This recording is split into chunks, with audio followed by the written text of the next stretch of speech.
Je n'ose pas demander d'argent pour mes soins. Nous allons voir comment remplacer ça et savoir comment demander le juste prix pour vos services, vos soins énergétiques Reiki. Le seul intérêt de l'argent est son emploi, dit Benjamin Franklin.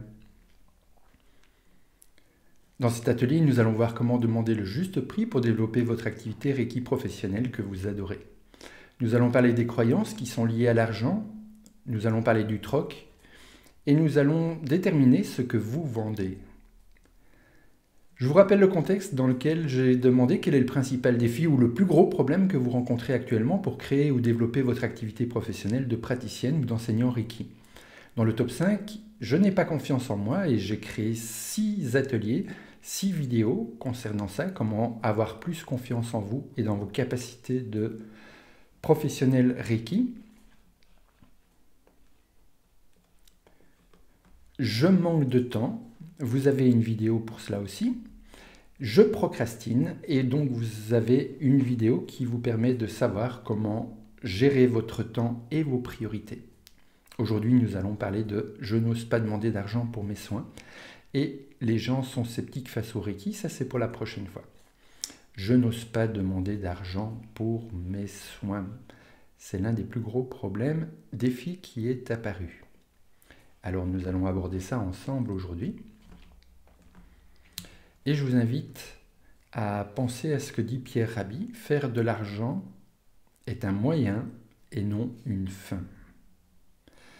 Alors, nous allons faire un petit exercice pratique ensemble maintenant par rapport aux croyances que vous pourriez avoir concernant l'argent. Je vais commencer une phrase et vous la terminez naturellement, spontanément. Vous pouvez l'écrire dans votre carnet. Quand vous regarderez l'enregistrement, vous pourrez mettre en pause. Quand je dis « l'argent est », complétez simplement, sans réfléchir, avec ce qui vient, pour identifier vos croyances qui sont liées à l'argent. L'argent est... Notez-le dans votre carnet. Mettez la vidéo sur pause si vous avez besoin d'un petit peu plus de temps. Ceux qui ont beaucoup d'argent sont, et là encore, vous notez ce qui vient spontanément, naturellement, du fond de vous-même. Laissez-vous même peut-être surprendre par des réponses auxquelles vous ne vous attendiez pas mentalement, consciemment, mais qui peuvent être des croyances inconscientes qui reviennent à la surface, qui ont été transmises de génération en génération, par exemple.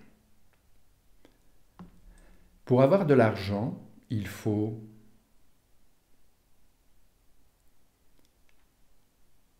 ne réfléchissez pas, laissez venir ce qui vient. Écrivez-le dans votre carnet.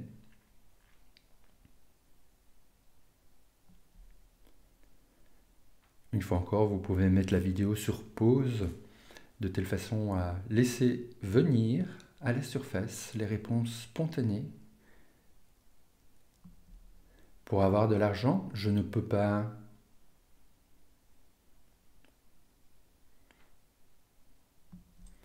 Si je gagne de l'argent, alors...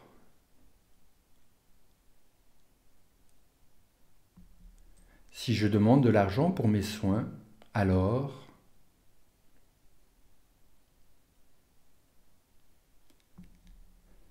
Voyons ensemble certaines croyances qui sont liées à l'argent. Il y en a beaucoup. Ça dépend évidemment de là où nous sommes nés, dans quelle famille, dans quelle ville, dans quel pays, dans quelle région, avec quelle culture, quelle religion. Tout ça influence les croyances que nous pouvons avoir, les croyances individuelles, les croyances familiales, les croyances sociales. Certaines croyances liées à l'argent disent que l'argent est sale, l'argent est mauvais, l'argent est dangereux. Ceux qui ont beaucoup d'argent sont des voleurs, des escrocs, des malhonnêtes. C'est ce que pensent certaines personnes. Vous peut-être aussi. Si c'est le cas, il n'y a pas de mal, il n'y a rien de grave. C'est simplement intéressant de conscientiser les croyances liées à l'argent, de telle façon à pouvoir, les avoir à la conscience, parce que quand elles sont inconscientes, elles nous enquiquinent et on ne peut pas les transformer puisqu'elles sont inconscientes. Donc l'idée, c'est de les laisser remonter naturellement à la surface pour les conscientiser et pouvoir après, si nous le désirons, les transformer. Certaines croyances disent aussi que pour avoir de l'argent, il faut vendre son âme au diable, tricher, voler, manipuler, mentir, souffrir. Certaines croyances nous disent aussi que pour avoir de l'argent, je ne peux pas faire ce que j'aime, vendre l'énergie universelle ou vendre les symboles Reiki. Certaines croyances nous disent encore que si je gagne de l'argent, alors je risque d'être critiqué, rejeté, abandonné, pas aimé ou plus aimé. D'autres croyances nous font envisager que si je demande de l'argent pour mes soins, alors je suis un charlatan, un égoïste, un gourou d'une secte, des choses de ce genre-là. Donc l'idée, c'est de conscientiser et de pouvoir noter quelles sont les croyances qui sont les vôtres, qui sont celles de votre famille, qui sont celles des générations précédentes, qui sont celles de la société dans laquelle vous vivez. Je vais vous partager encore quelques croyances qui peuvent être liées à l'argent, qui sont liées à l'argent, et qui peuvent être vraies ou pas en ce qui vous concerne. Souvent on dit que si c'est gratuit, ça ne vaut rien. Si c'est cher, c'est bon. Si c'est très cher, c'est très bon. Ce sont des croyances, ce n'est pas la vérité. Je vous rappelle qu'une croyance, par définition, c'est quelque chose que nous avons tellement pensé, depuis que nous sommes tout petits en général, c'est devenu ce que nous croyons. Et je vous rappelle aussi qu'au point de vue énergétique, nos pensées sont de l'énergie et que nos croyances créent notre réalité. Donc une fois encore, le but de l'exercice ici, c'est d'identifier vos croyances.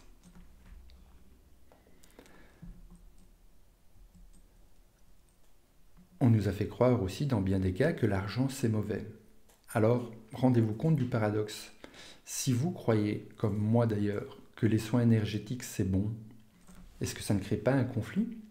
L'argent c'est mauvais, les soins c'est bon.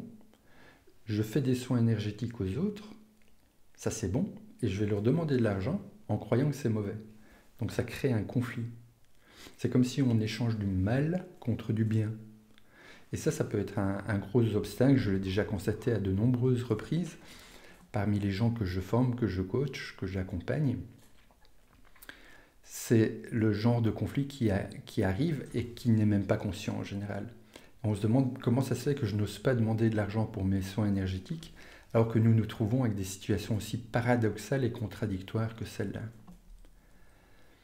Certaines croyances aussi, au niveau de la société, nous font croire que la spiritualité et l'argent ne font pas bon ménage. D'autres croient, ils nous font croire peut-être, que le fait de pouvoir faire des soins énergétiques à d'autres personnes, c'est un don.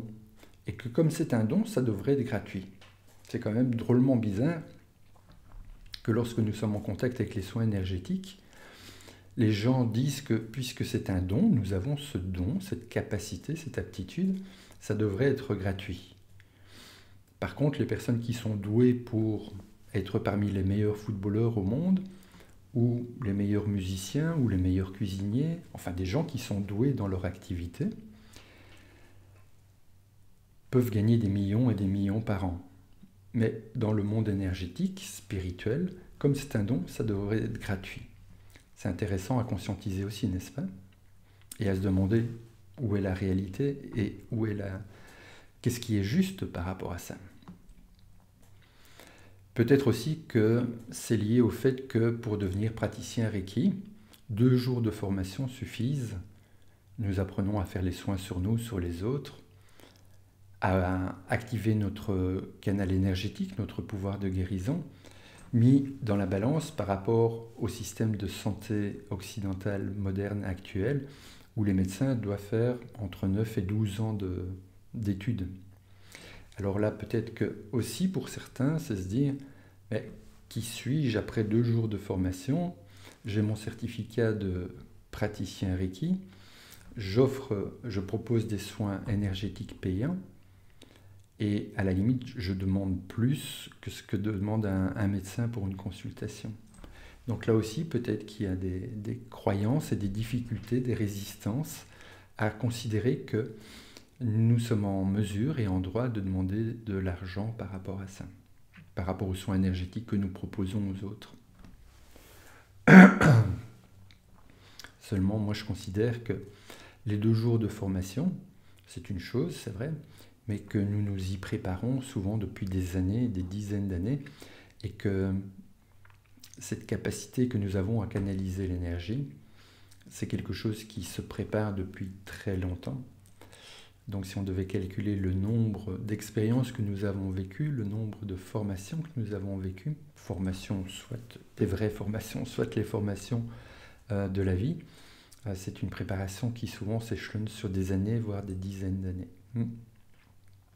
Je vais vous partager certaines de mes croyances qui sont liées à l'argent, en reprenant le début de phrase que je vous ai proposé tout à l'heure pour identifier vos propres croyances. L'argent est de l'énergie en mouvement. C'est une monnaie d'échange, un outil utile pour vivre, pour me former, pour créer un espace accueillant pour mes clients, etc. Ceux qui ont beaucoup d'argent sont libres de choisir ce qu'ils en font. Pour avoir de l'argent, il faut apporter de la valeur ajoutée aux autres, donner et accepter de recevoir, faire de mon mieux avec respect et éthique, pour moi et pour les autres. Pour avoir de l'argent, je ne peux pas voler, nuire aux autres, faire ce qui n'est pas juste pour moi. Si je gagne de l'argent, alors je me sens libre, en sécurité, je peux faire du bien à moi et aux autres, je peux offrir, je peux aider, je peux créer d'autres formations, je peux parrainer d'autres enfants défavorisés en Inde, etc. Si je demande de l'argent pour mes soins, alors c'est un juste échange. Mon client n'a pas de dette à mon égard. Et là, je fais une parenthèse pour préciser que dans mon expérience, lorsque nous offrons des soins énergétiques gratuitement à quelqu'un d'autre, il est possible, et mon expérience montre que c'est très souvent le cas, que la personne qui a reçu les soins gratuitement se sent endettée par rapport à vous, parce qu'il n'y a pas eu un juste échange. Et j'ai déjà constaté ça à différentes reprises aussi lorsque j'accompagne des personnes qui n'osent pas demander de l'argent et qui font les soins gratuitement. C'est que d'une part, les gens apportent peu de valeur à ce qui est gratuit. Et quand je leur demande est-ce qu'il est possible que la personne à qui tu fais des soins gratuitement se sente endettée par rapport au temps que tu as consacré, à la valeur ajoutée que tu lui apportes, souvent le praticien n'en est pas conscient lui-même. Et il est probable que le receveur n'en est pas conscient non plus. Et selon moi, c'est intéressant à y réfléchir, parce qu'il y a une loi universelle qui est celle de la réciprocité. Et donc il y a une dette qui se crée. Et c'est une des raisons pour lesquelles d'ailleurs la personne pourrait ne plus vouloir venir recevoir des soins gratuitement. Et souvent il ne saura pas expliquer pourquoi, consciemment, mais probablement qu'il y a ce phénomène-là qui est rattaché, le fait qu'ils se sentent endettés.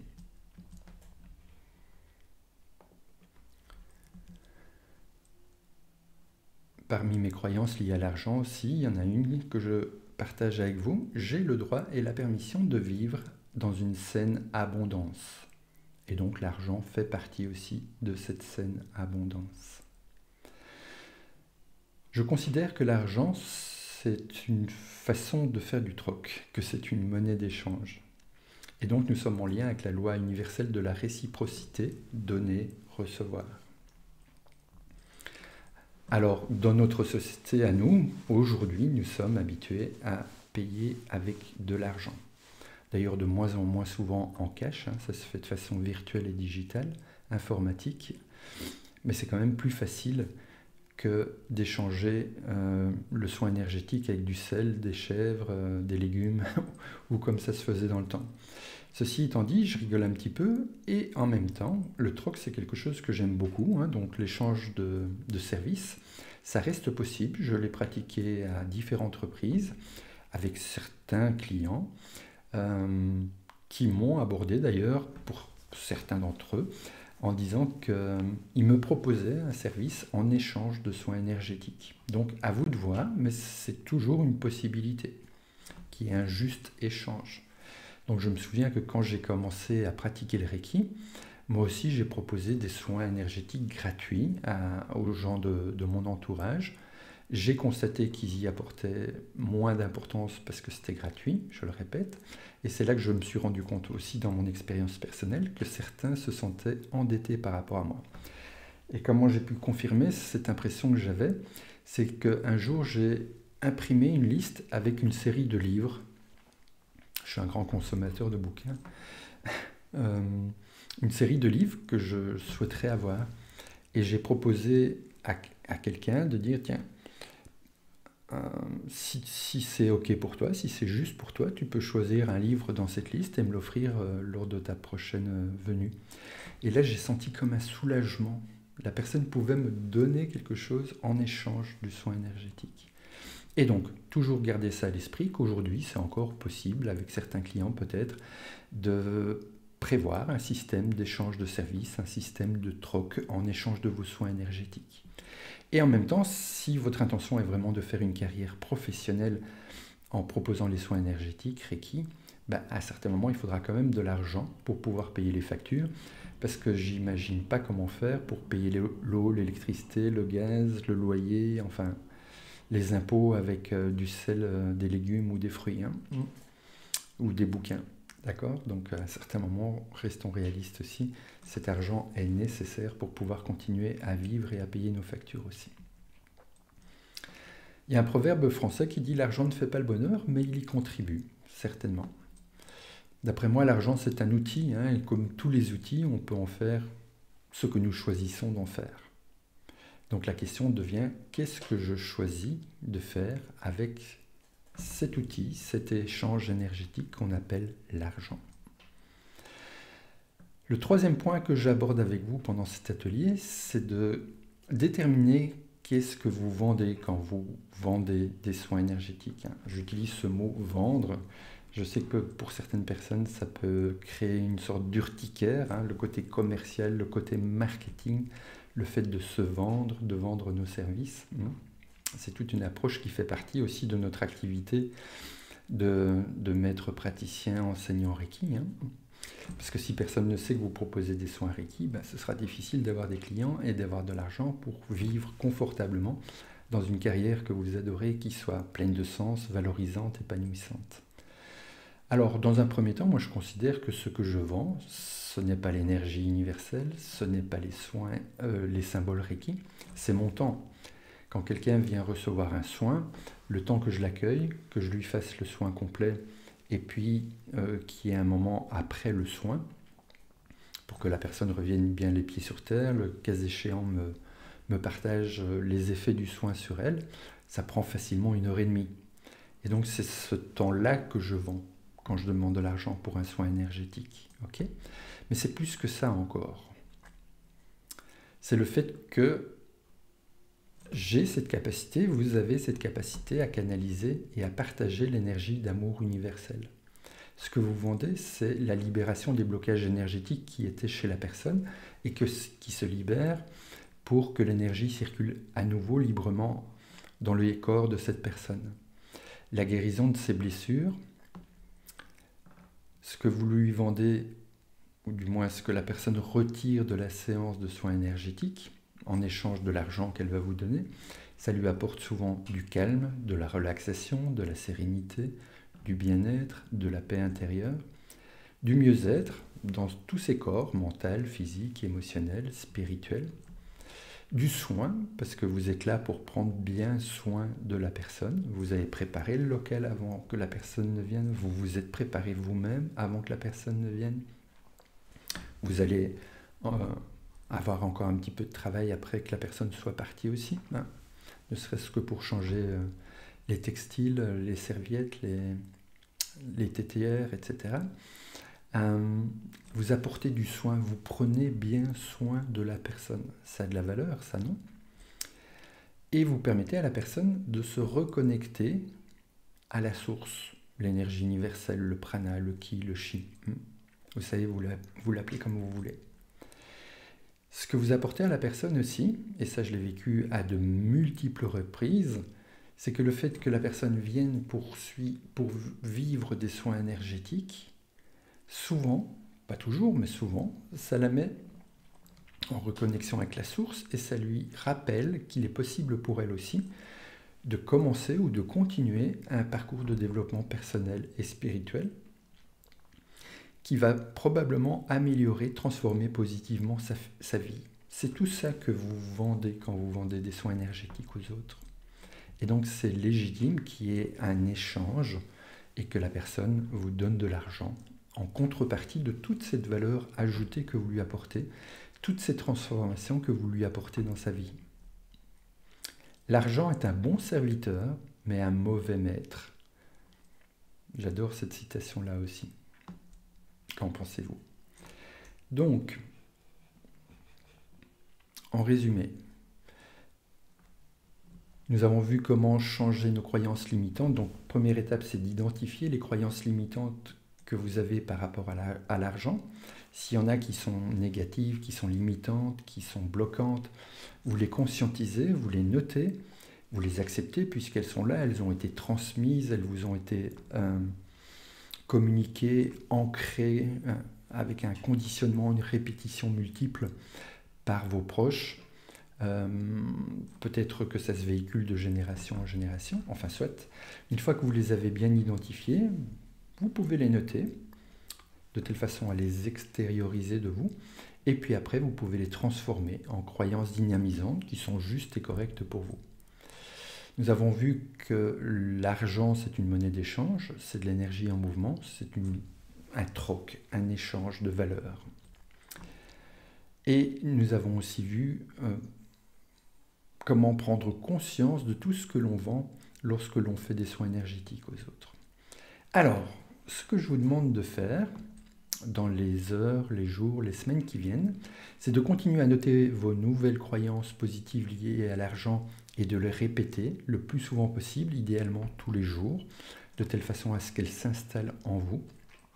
Souvent, on dit qu'il faut au minimum 21 jours pour installer des nouvelles croyances, créer des nouveaux circuits neuronaux.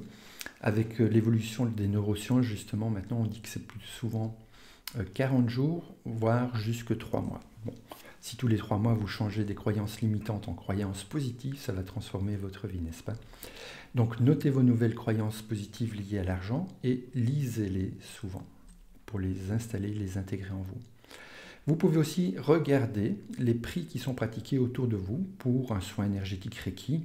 S'il n'y a pas de praticien Reiki autour de vous, vous cherchez des approches qui sont dans la même gamme de médecine complémentaire, médecine douce, médecine alternative. Ça peut être l'hypnose, la kinésiologie, la sophrologie, les massages, etc. Parce que ça dépend forcément aussi de l'endroit où vous vivez, de l'endroit où vous pratiquez. Et puis après, vous allez déterminer quel est le juste prix à demander pour vos soins. Bon, dans mon expérience personnelle, pour un soin énergétique Reiki qui dure 1 heure, 1h30, les prix varient de 0. Il y a des personnes qui font gratuitement, on en a parlé, mais ça reste un choix possible. Et j'ai déjà entendu parler de 300 € pour une séance de soins énergétiques Reiki aussi. Donc déterminez quel est le juste prix pour vous en fonction de votre situation financière, votre situation professionnelle, par rapport à vos besoins, par rapport aux factures qui y a à payer, par rapport à la région dans laquelle vous vivez. Moi, je constate que donc je vis pour l'instant à Moix, près de Ciney en Belgique. Autour de moi, que ce soit précédemment quand j'habitais près de Bruxelles, ou un peu plus tard près de Namur, ou aujourd'hui, en gros, une séance de soins énergétiques Reiki qui dure 1 heure, 1h30, comptons plutôt 1h30, souvent le praticien demande entre 50 et 80 € pour un soin énergétique. Mais c'est vraiment à vous de le déterminer. Et une fois que vous avez choisi un prix, ce que vous pouvez faire, c'est vraiment ressentir à l'intérieur de vous ce qui résonne juste. Donc vous pouvez utiliser la puissance de vos pensées pour faire comme si vous annoncez le prix de la séance, 60 € par exemple, à quelqu'un. Vous faites comme si c'était vrai, vous utilisez tous vos sens, visuels, auditifs, kinesthésique et vous ressentez comment ça résonne en vous, avec à la conscience le fait que c'est une énergie, l'argent, que c'est un échange que vous faites et que vous apportez une grande valeur ajoutée à la personne qui reçoit. Et vous ressentez à l'intérieur de vous comment ça résonne.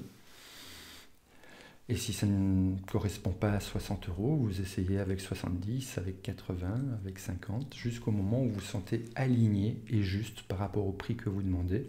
Il sera toujours temps de revoir vos prix à la hausse par la suite. L'argent change les gens aussi souvent qu'il change les mains. Qu'il change de main. Alors, dans le prochain atelier, mardi prochain, nous verrons comment répondre aux personnes qui sont sceptiques face au Reiki. Donc la question devient finalement, comment est-ce que je peux expliquer les soins énergétiques Reiki aux personnes qui ne les connaissent pas ou qui sont sceptiques par rapport à cette approche.